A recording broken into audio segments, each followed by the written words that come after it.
Bonjour à tous, alors on entend souvent dire qu'il n'y a aucun problème de virus sur Mac ou de logiciels malveillants.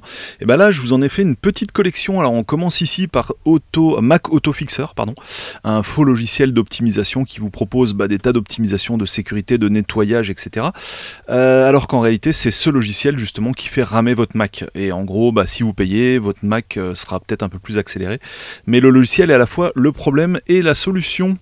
Alors ici on a un autre logiciel Mega Backup. Là c'est un client qui en avait chopé vraiment une collection sur son Mac. Donc c'est toujours des logiciels qui soit s'installent un peu à votre insu ou alors s'installent en même temps qu'une autre application dont vous avez besoin. Un peu comme sur PC en fait, finalement il n'y a pas de différence.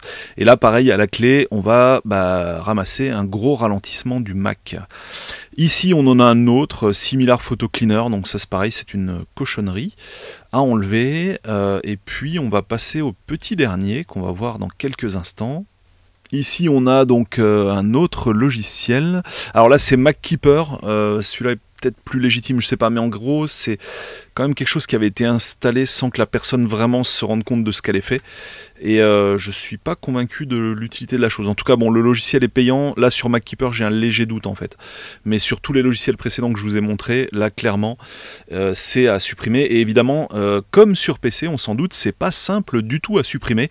Et au final, des fois, ils vont encore mieux récupérer les documents et refaire le Mac intégralement, histoire de retrouver vraiment les performances d'origine. Sans quoi, quand on ouvre le gestionnaire le moniteur d'activité, le Mac, le processeur est quasiment à 100% tout le temps et le disque.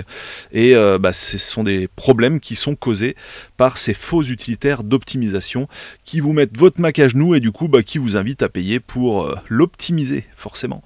Voilà, c'était le petit mot au sujet du Mac qui, contrairement aux pensées collectives, n'est pas du tout à l'abri de tout ce qui est virus et autres problèmes logiciels de cet ordre-là.